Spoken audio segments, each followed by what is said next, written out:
That's a perfect open right there. And it's a Pepsi. That's the best part. Welcome to another edition of Everyone Hates Cleveland, the podcast. Right now, Gage is using a brand new microphone. Mike is playing not GoldenEye, Nightfire, and I am just sitting here drinking beer, but we're going to talk Indians baseball. The great news for anybody listening to this is we're going to be talking about the same freaking thing we've been talking about the past month, Corey Kluber, and other stuff. We'll be talking Kluber. We'll be talking Nelson Cruz just because I want to have a good conversation about that because the Indians really probably should have been in on that. Got to talk about relief pitching, maybe get some details in on that. I know you guys talked a little bit about that during the last podcast. We'll dive into it a little bit more and then maybe look at some specific players in potential trades and free agents. And Gage can't hear me. Mike, can you hear me? I can hear you very well. Gage is a little bit of a problem child. He said I can. Oh, Jesus. So now Gage has figured out how to use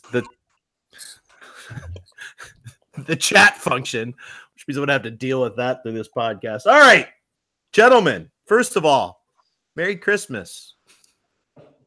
Good to see you, Jim. Cheers. Good to be here. As I drink quite possibly the last masthead double Fleeb juice on the planet.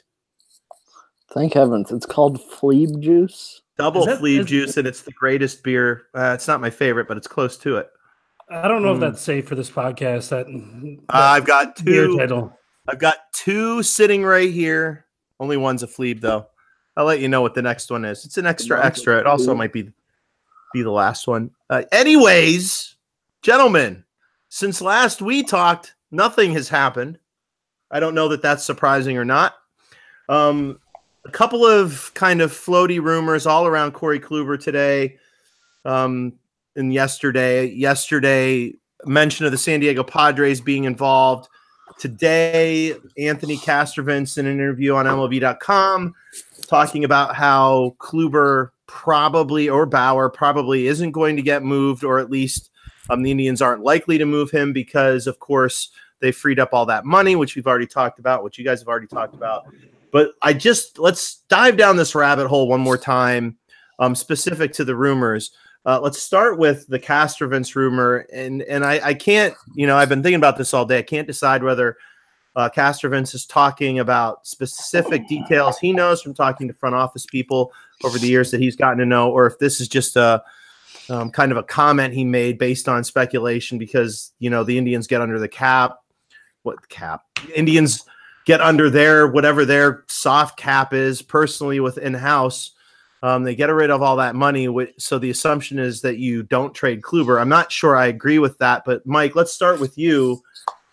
It seems to me that the Indians, to do anything substantial, almost have to trade Corey Kluber to do it, unless we're missing something money-wise, because all three of us have been talking about, it doesn't seem like the Indians are going to do a whole lot with that money saved and all the trades that they've made. What are your thoughts? I mean, are the Indians just posturing for a position here, or are they really perhaps just waiting to see this market play out and maybe cash in late in January on some guys who thought they were going to get a lot more than they did? All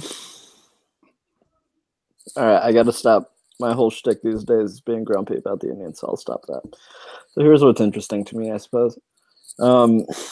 We haven't heard the Indians come out and do we had the singular 99% of the rumors on the market are false from Terry Francona, but we haven't heard the constant disavowing, he's coming back. Now, I will say that Castrovins is way more plugged into the Indians than Mosey is with basically any team in baseball. So that's valuable. Although I will also say that, if I were the Indians and I was trying to get my best value out of Kluber, I'd tell Castrovins that, we're not really that interested in moving him. And I'd have secondary people feeding Mosey that they have all these packages from 7 different teams, including the Dodgers, Phillies, Brewers, Padres, blah, blah, blah. So I will say, from an information control standpoint, I'm not really disquieted from the notion that the Indians are involved with dealing Corey Kluber. Now. Well, Gage, you were talking all kinds of crazy timing talk today about. I can just imagine you like writing down all the times of these Morosi like leaks, and I guess we're in an era of I don't know, fake news and all that stuff. But tell me what your thoughts are here. I mean, is this the Indians, like, as Mike just mentioned, or the Indians like sending out all these messages at certain times of the day to let this fester with a team like the Dodgers, who it's clear the Indians want to deal with, or is there nothing to all this? You should see my Google Docs over here. I got a whole spreadsheet working with times. No, I just feel like everything with the Morosi has come out around the same time. It's like 5 or 6 in the evening, and it just strikes me as kind of weird in today's 24/7 news cycle range. Like, if maybe it's just when he's diving into these things, who knows? But I do agree with what Mike said. If the Indians are really good at slamming the door on rumors that are kind of out of school, this one has just kind of festered too long for me to think that they're not going to end up trading one of them. I'm even with the Castro news today, the Castrovins news today, I'm at like 90% that they're going to trade one of them. And that's probably more than I was 2 weeks ago, to be honest with you. Well, historically, this is the time period the Indians make moves. So you go clear back to the Nick Swisher signing. It was right around this time. You look back to the Encarnacion signing. It was right around this time that the rumors started really picking up. And this does seem to be prime time for the Indians to make big splashes. Gage, looking at the things that have happened over the past week, specifically, it seems very strange to me that the Dodgers and Reds, who the Indians have clearly been talking to about Kluber, sort of sidestep the Indians and make a fairly big move involving some players mentioned in possible Indians deals. Obviously, they shifted money. The Dodgers shifted money to the Reds so they can make their splash this year. They got under, whatever their amount they want, the tax threshold, so that Bryce Harper can be a player. Okay. Okay. Okay. Never mind. I won't go on my liberal, anti-capitalist Gordon Wood level rant here for anyone who gets the Gordon. Well, Wood we're reference. gonna come back to that because that makes the pot. But I swear to God, if you say anything that isn't appropriate for this podcast, I'm leaving it in. Gage, tell me about this Reds Dodgers deal to you. Is it just the fact that? Is it one of these things where both teams got frustrated with the Indians and they wanted to send the Indians a message, or are they shuffling around money to let the Indians know in each their own that they're both interested in potentially making a deal for Kluber? The funny thing about that trade is it lets the Indians know the Reds are in play this year, and the Dodgers, of course, shuffling around their money. It does seem like they are certainly still interested in Corey Kluber. It made me think the Reds are going to be more serious about Kluber than the initial reports. You go out and add a guy like Puig, who's only there for a year. Mm-hmm. It just, especially when he's one of the bigger parts of that deal, and was Alex Wood also in that deal? Alex Wood, Matt Kemp. And Kemp, I don't know why anybody, obviously it was a money thing. So the Dodgers, from the Red side, I feel like they're trying to maneuver their roster to run here. So I might think they're more serious about Kluber. But from the Dodgers side, the only reasoning I can come up with to make them more in play for Kluber, because it kind of depleted their outfield depth. Or not depleted, they have 92 position players. But maybe it's a Harper and Kluber play. That's the only thing that maybe that's what this Indians-Dodgers deal is hinging on, is Bryce Harper. That's the one thing I've been stuck on the past couple of days. The Dodgers are still trying to work that one out, and maybe they'll be okay with parting with one of those assets of Verdugo or Bellinger in the circumstance that they can land Harper. That's the only way it really adds up to me. I've thought about that a lot the last couple of days. What do you think, Jim? I mean, it does scream of two teams that have been trying to make a Kluber deal and they just got sick of it, so they talk to each other. I mean, we've been talking about potential three-way trade between the three teams. That doesn't happen. So on the outside looking in, I do think that perhaps it was a message sent from both clubs that, you're pissing around too much. That being said, I still think it puts both teams in play. I do agree with you that the outfield depth for the Dodgers in some ways takes a hit, especially if you consider, we've been talking about potentially a Verdugo Taylor matchup for the Indians, and getting rid of two outfielders now to me seems sort of almost out of the question for the Dodgers, even if they get Harper. But that being said, it is the Dodgers, and they do still have a lot of outfielders, depending on where the Indians go. And it does look like Taylor and Verdugo, even with the current situation, both of those guys seem kind of odd men out in depth pieces right now as we speak. I don't know. I mean, I think the Indians are doing what they do best, and that's waiting. Sometimes it works out, sometimes it doesn't. We'll see kind of down the road. Mike, I would be very distressed if we made it through this podcast without you getting pissed off about something. I will push as much as I can to get you to rant. Something tells me we've ran out of your rant, though. Yeah, you did well. No, so here's what's frustrating about that. I think I sort of agree with the Gage hypothesis. Hold on. Ava, shut up. Fine. No, Babe, can you just put her out? Okay. All right. So the Harper hypothesis makes sense. Like, Ava, I swear to God, you cut me off one more time. This is all. No, I want to hear Ava's take. Yeah, Ava's take's probably the best take of the night. Ava says, "Keep Kluber." He's a dog, man. So here's the deal. The problem with the Boris market is that Harper's going to hold on forever, and this is what's really annoying. If the Dodgers are trying to put a Harper and then Kluber move together, because then Harper's going to happen in late January.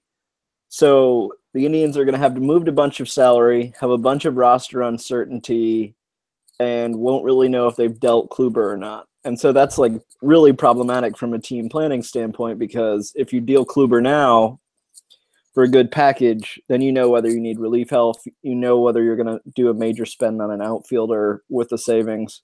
But if you're waiting, then making the spend is much harder. So from an asset standpoint, the Indians sort of have their hands tied right now if they feel pretty confident they're going to deal Kluber. I just don't know how they don't.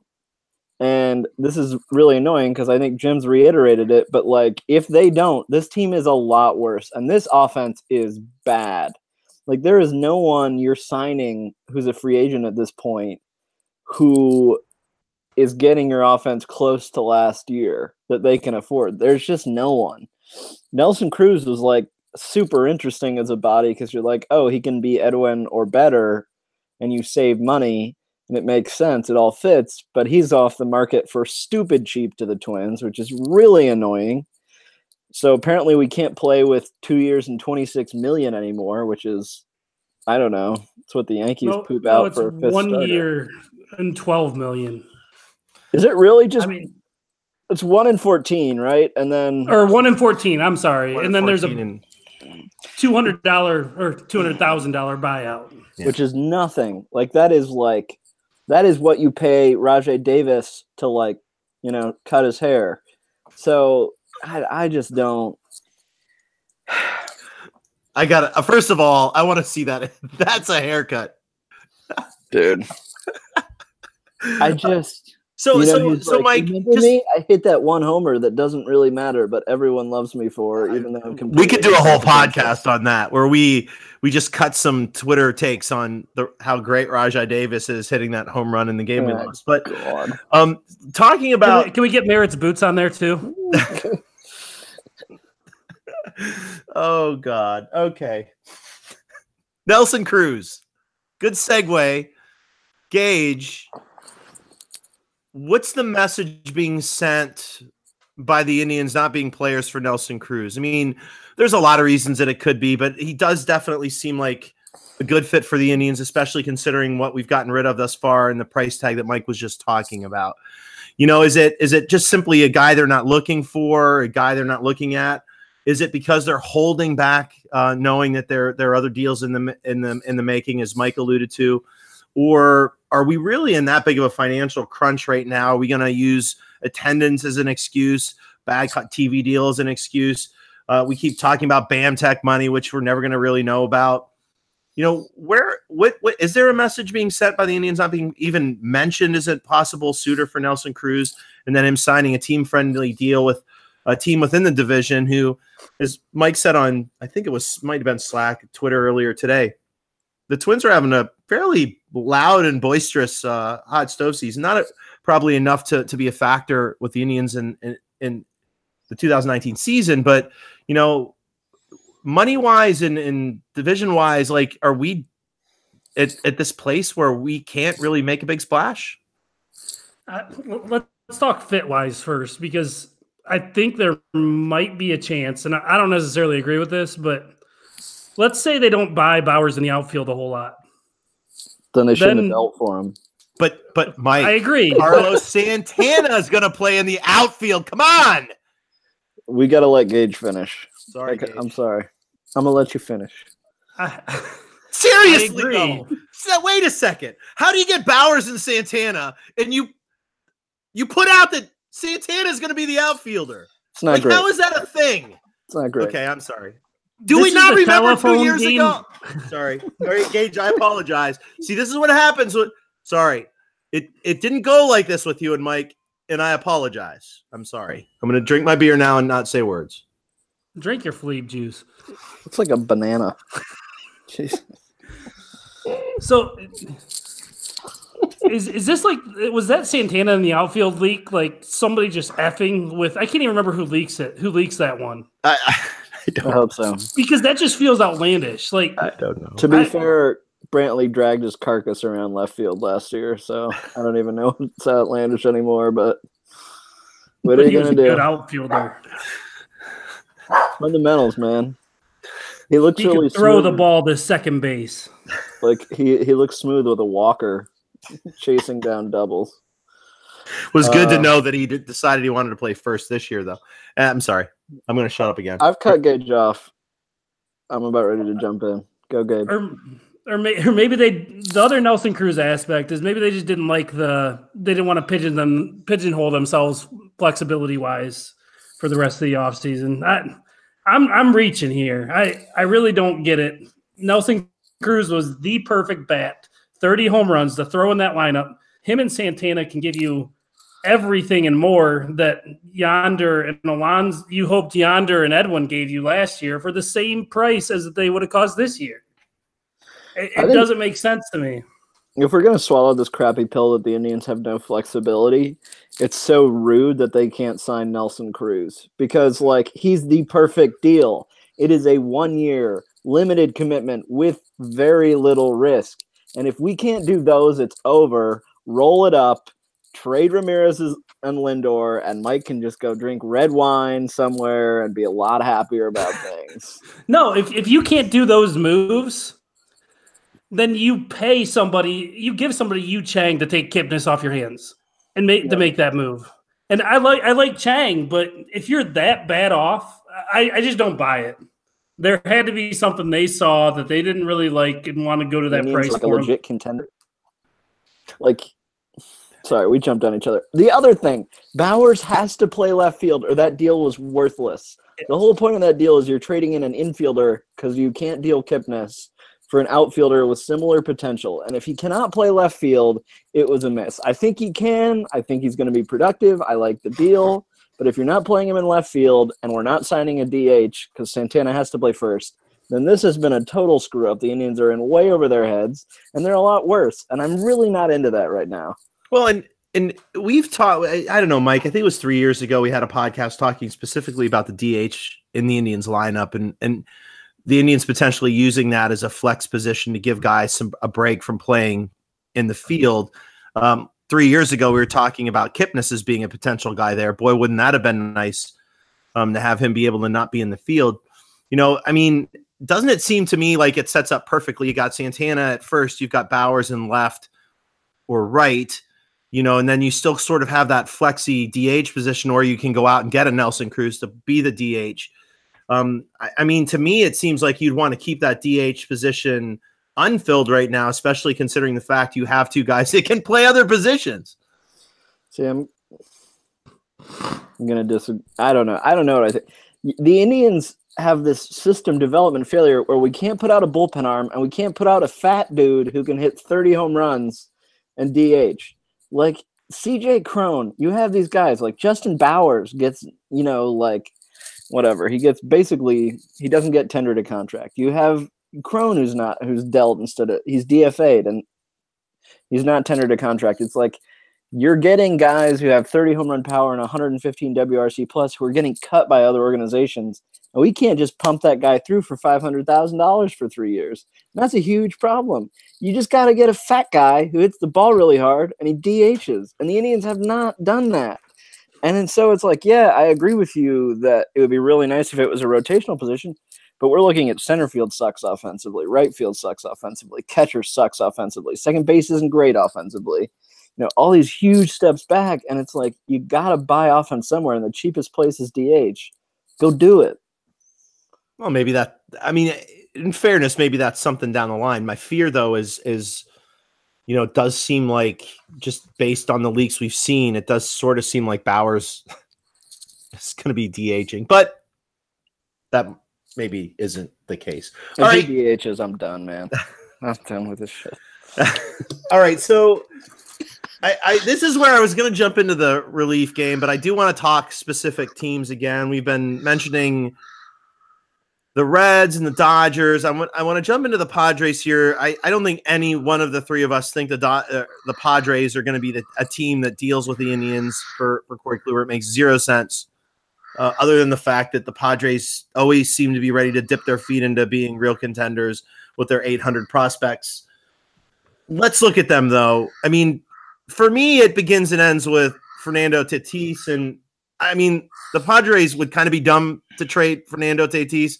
Like, if Tatis isn't on the table for the Padres, it's a done deal. And since he's not on the table for the Padres, why mention the Padres? Mike, start with you. Oh, that's a really good take. Yeah, I have no idea. Padres are just like, they're bait, man.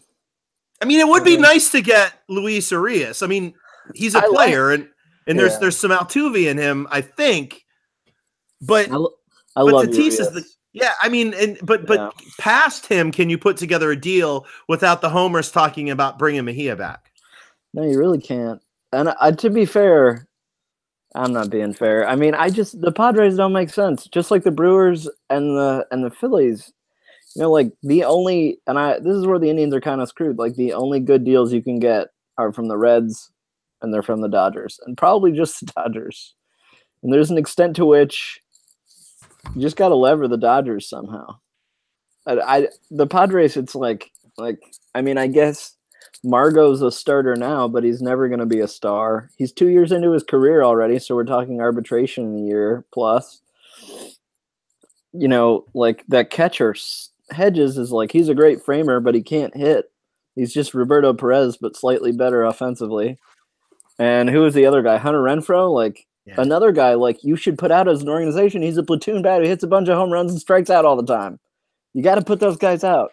It's like we dealt for Jordan Luplow because we can't develop fringe, like solid bench pieces. This is ridiculous. Anyway, that didn't answer your question at all. Or you can't use solid bench pieces. Yandy. Yeah. Don't bait me, Gage. Don't bait me. Don't try that stuff. I'm smarter now. I'm younger, faster, stronger. So, Gage, like this Padre rumor, just a rumor, right? I mean, let's go back to your discussion about, the Indians putting out information. I mean, this is the Indians poking and prodding a division rival of the Dodgers, right? Yeah, and the Padres kind of make sense because you've never been able to reason what the hell that franchise is doing. Yeah, and I mean, we've opened up. We did the Brad Hand deal, so it's obvious that the teams have been talking. There's obviously players the Indians have talked about, and obviously everybody on the planet has asked them about Tatis, probably Urias. But overall, I mean, do you see a package of players major league ready that can entice the Indians to give up Corey Kluber? No, the last part is the key. Major league ready? No. That organization has a great system from everything I've read. I don't know it inside and out, but they have a ton of really fun names. They have, I want to say 15 players in the top 100, most top 100s, give or take. Which is insane. But how many of those guys are above high A or just broached double A last year? They're not ready. They don't fit what the Indians are trying to do if the Indians want to make this Kluber trade work. And it feels like this is where the Padres just try and consolidate like a bunch of those guys into a better asset, right? Like if you're the Padres, you love the idea of saying like, here's 3 like top 100 prospects who are in high A. We're going to consolidate him for like Corey Kluber for 3 years and sort of accelerate this when we have like Tatis, Mejia, and others breaking through. It's just like, but it scares me. It's just a deal you can't do if you're the Indians. You cannot do prospects that far away. Right. Well, unless you're calling it a day, and I don't think you can call it a day when you have J-Ram and Lindor. I don't know. You just throw J-Ram in there, I guess. That's what I saw yesterday. Just throw him in, put him on top, little cherry on top. And not include Tatis even in a fake rumor. I love that. That's always good. Okay. Can we talk about like how nuts fans are? Like they didn't include Tatis, who like Tatis's 99th percentile outcome is Jose Ramirez. Like that's like the best case outcome. Is he's Jose Ramirez? Except the most team friendly. The biggest value in baseball is Jose Ramirez. We're talking an MVP candidate probably for the next 3 or 4 years at least. We're talking about a team friendly contract, pennies he's playing for, and you include him and Kluber in a deal, and you don't get Tatis back. It's a great deal. I don't even. Twitter should. I love Twitter so much though. Like that stuff makes me laugh. I know. To be fair, I enjoy that. Oh gosh, the nights we've spent sharing these wonderful tweets. Your tweets do show up in our DMs, folks. We see them. We judge you. You know who you are. Now I've got to delete my Twitter. All right. Let's get into the meat and potatoes. We've talked about this 145 times, but why not do it one more time?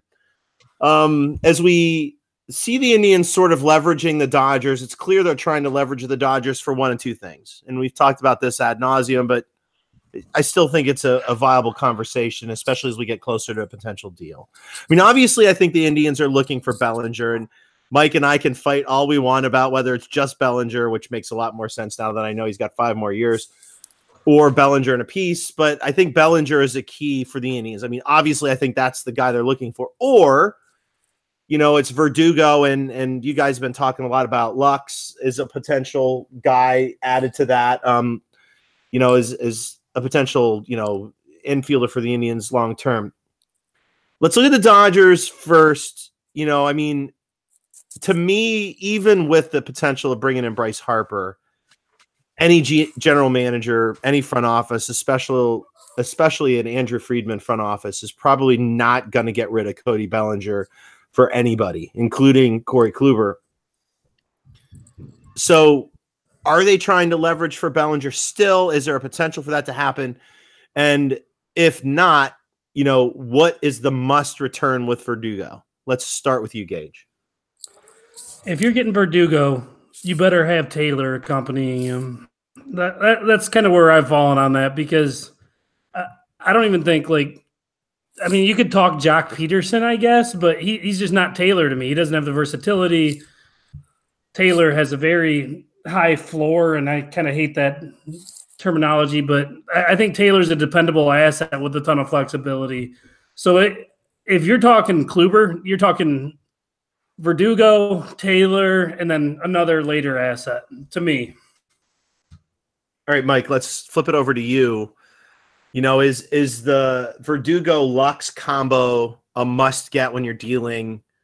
Really this kind of trade is unheard of. You've got a guy who's won 2 Cy Youngs, most recently last year. He's been top 9 Cy Young since 2014. He's been top 3 in every year but 1. While he's certainly losing velocity, he's still figuring out ways to pitch. I mean, obviously for the Dodgers, Kluber immediately slots as your 1A guy. which is something they've been missing, even though they have a lot of starting pitcher depth. I mean, the need for the Dodgers to get a Kluber is high since Syndergaard seems to be off the table. So, Mike, is the must for the Indians? I mean, we're dealing Kluber, and I think even though you and I come at different angles on this, I think we're still in the same place. When you're dealing a commodity like a team-friendly commodity like Kluber, even to the Dodgers who have lots of money to spend, don't you have to get a package that includes a Verdugo and a Lux at least with Taylor added onto it? Isn't that a must get with an asset like Kluber? Yeah, I think so. I love Verdugo, Taylor, and you could talk me into a bunch of different guys on the other end. Taylor, to me, I just think that versatility is like all of modern baseball now. And if you have Taylor and Jose Ramirez on the same team, you're in awesome shape in the playoffs. That's a great mix and match. I really am much higher on Verdugo than I think some other people are. So I would be pretty happy with Verdugo Taylor itself. I'd really like a good third piece, probably just like a guy who you think can appreciate and value and flip at the deadline for another asset. I think that's sort of where the Indians are positioned right now. So, but yeah, to me, Verdugo just has these great contact skills. He's hella young. These are just the guys the Indians maximize. I just think, Bellinger, man, that'd be a coup. That'd be a coup. Well, and if Harper waits, like the Dodgers aren't dealing Bellinger until they sign Harper, right? Like they're not going to take a chance and deal Bellinger without knowing Harper's coming in. So how does that play out? I mean, do the Indians wait? Gage, I'll throw it to you. Mike's already kind of talked about this. Are we in an impossible waiting game? Is this like circa LeBron 2010 where we, as the Indians, can't wait too long because they're going to miss out on everything? Or are they okay waiting till July if they don't get the pieces they want? This does seem to be a pattern that the Indians front office has played virtually since 2000 when Shapiro took over. Is this just what we're going to have to deal with? I mean, they didn't learn from their mistakes. Like last year, they dug themselves in a hole where they just couldn't climb out. Even going to get Hand, and I'll give them a break. You don't expect both Allen and Miller to implode on that level. You expected something from one of them, which would have made a big difference. But I mean, the Yonder thing backfired. I don't think they can afford to wait. Like you said, they've done this going back to Shapiro, but they're just in a position, especially with the move dumping Yonder over to Chicago and getting rid of Edwin. I wasn't high on either of those guys, but you're just punting your offense, and you set yourself in this position where it feels like you need to make a move if you want to have any semblance of even being as good as last year's team. All right, so if the Dodgers don't ante up quick, you've been, Gage, talking about the Reds for the better part of the month. I would feel it safe to say that of anybody who I follow or talk to or podcast with or write with or even like listen to, you're probably the first guy who was all in on the Reds. You've been talking about Nick Senzel almost from the start, but this combination of Winker and Senzel does entice almost everybody that we've talked to. This is the other option, and it's clear that the Reds are looking at next year as the 2019 season as a season in which they can compete. And you've been kind of all over the Reds really since we were talking about Scooter way back in July. Sell me on this, Gage. We've got a bet, and I'll talk about the bet in a second. You grab the red side of this bet. What do you like about a potential, Senzel, Winker, I don't know, Garrett, throw in Iglesias? What should make me excited about that deal? What if you get, let's say you get, well, first of all, the Reds, I position myself there because I feel like the Indians have a better chance of that coup with Nick Krall than they do with Andrew Friedman. That's just kind of, that was a big part of it. Friedman's not going to let you swindle him. It doesn't, that's not his track record. And I've loved Winker. I wanted them to try and steal Winker at last year's deadline. His profile is fun. He hits the crap out of the ball, and he's a serviceable outfielder. The most attractive part of a Reds trade to me is I feel like with Winker and Senzel, I think you can play them both day one.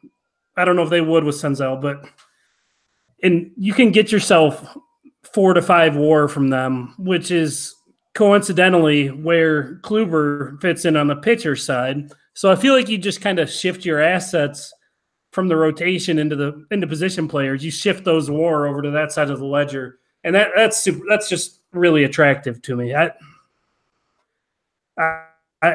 And Senzel obviously would be a great get. Trammell I've seen mentioned a ton, but it still feels like he's a year away from everything I've read. Maybe I'm wrong there. I don't know a whole lot about him, but I just know a lot of people are comparing him to about 8 guys that we have just acquired. Yeah, you want a Daniel Johnson, a Tyler Naquin? We literally have 17 center fielders. There's 17, and I don't know that any of them are going to actually play for the Indians this year. Well, they probably all will because we may not do anything. And Hattery's been on the Reds side too. I think he likes the Reds packages just as much as I do. I feel like a deal on that side is more likely than the Dodgers. That's my main point. I think you've been fairly bullish on the Reds without the moves that have been made this offseason being a potential contender, sooner rather than later. And I think, you were very bullish on them making a splash long before they made a splash. I think, you've been kind of all over that. I don't know if it's because of where you live or what, but you seem to be all over the Reds with regards to that. And clearly when you go out, when you make a move and you bring in Puig, who's 1 year, and you've got Kemp, short-term signing, Wood, of course, you get a pitcher, but adding Kluber to that mix makes him, obviously a contender in the National League. I guess, Mike, shifting over to you, is there a scenario where a package for the Reds is better than a Verdugo package? Yeah, it's Senzel and Winker. I like Senzel a little better as a centerpiece than Verdugo. Not a lot, but Winker is a big deal to me. I just think there are certain guys that are, and here's the other problem that we have, which is I think Gage, you and I are all, we occasionally get to talk to organizations and stuff, but a lot of what we have to deal with is like publicly available scouting and then data. And it seems like publicly available scouting is really low on Winker to me in terms of his tool set and what he can do. But that doesn't mean the Reds are, or that like certain organizations are. And so I think that's what can be tough. So like to me, Winker should be a way more highly valued asset. He has tremendous discipline, and I just know I can pencil him in for a really solid baseline, and Senzel has an awesome ceiling to me, so I like that package more. Taylor Trammell doesn't interest me. I think he could be a great big leaguer, but I wouldn't understand Taylor Trammell as a part of this deal. I just think you have to have Senzel and somebody else. All right, so the other part of the Reds, real quick, Jim, I want to throw this. Acquired Puig and Kemp. They have Senzel. They have who they want to play in center field, according to a report. They have Trammell's still pretty far back in the system. Scott Schebler. I feel like they're approaching that loaded outfield territory where they might be able to part with a Winker and a Senzel. I don't know. It seems like a possible deal fit wise from both squads. And Kluber does fit the MO for the Reds. They obviously probably have a little more money to spend than the Indians, but a 3-year team-friendly deal for Kluber, even in the twilight of his career, if it is the twilight of his career, does seem to make a lot of sense for the Cincinnati Reds, even more so than the Dodgers, even though the Dodgers may be trying to stay under that threshold.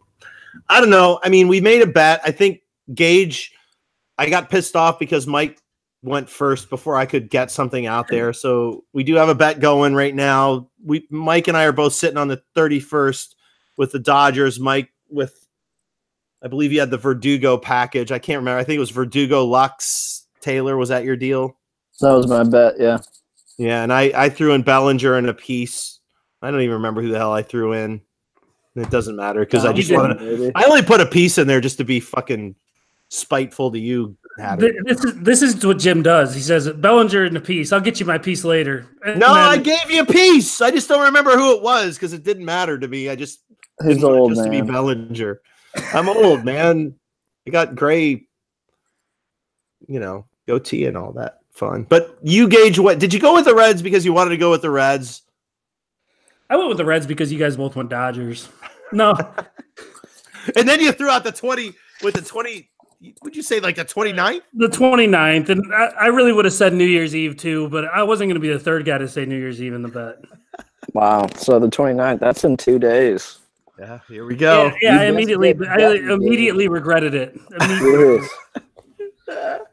Well, we'll podcast when that happens, just so we can drink more beer and watch Gage drink Pepsi. All right.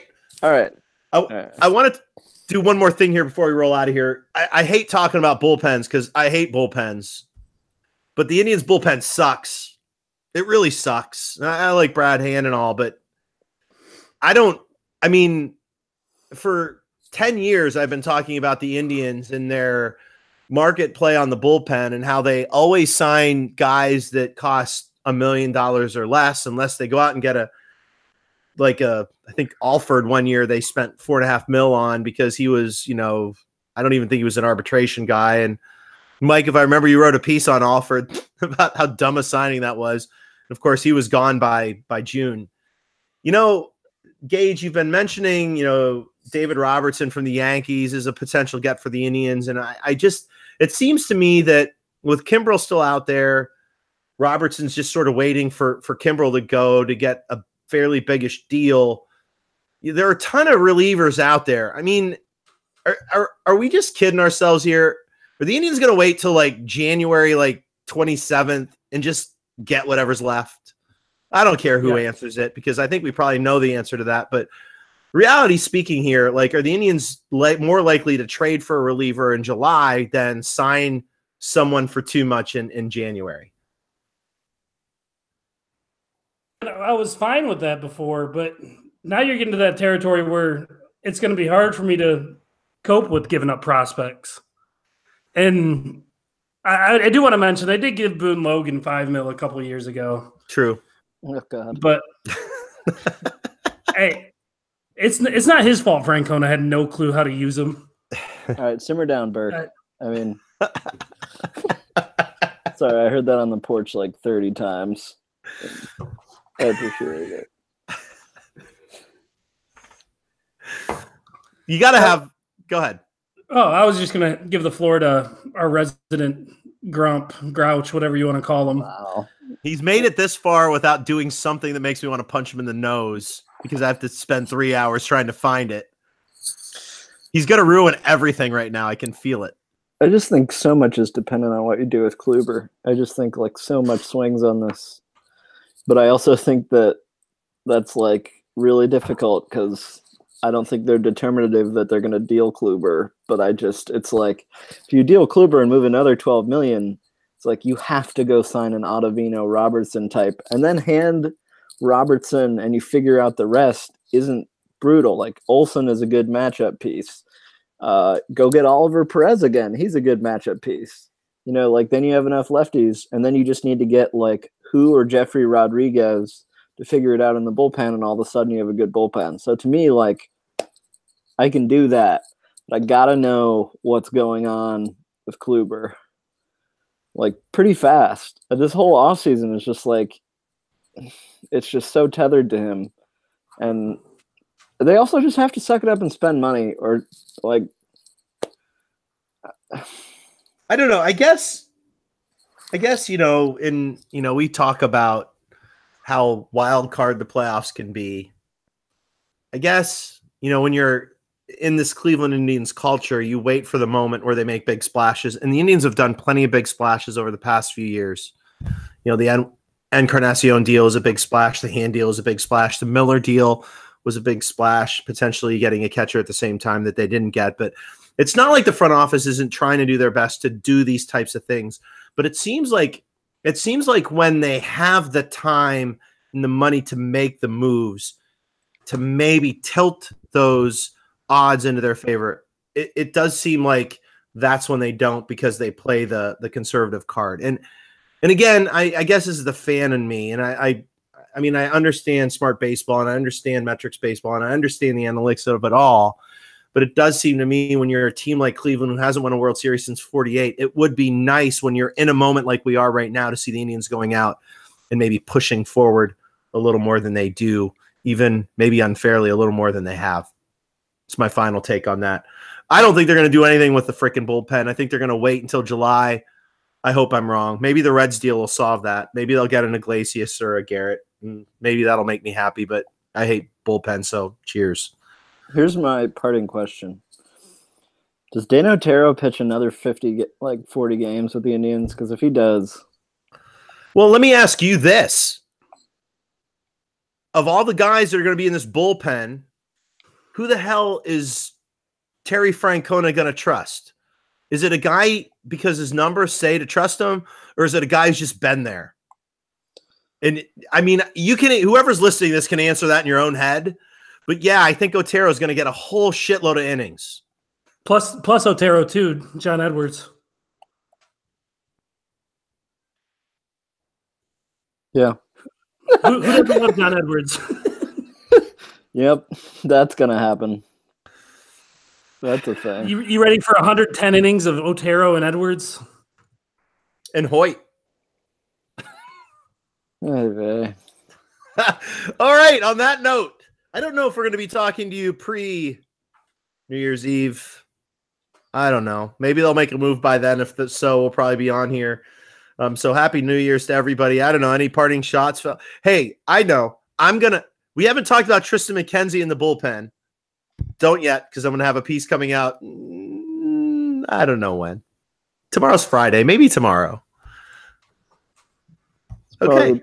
Probably the best pitch I've ever heard. Are you really going to write him tonight?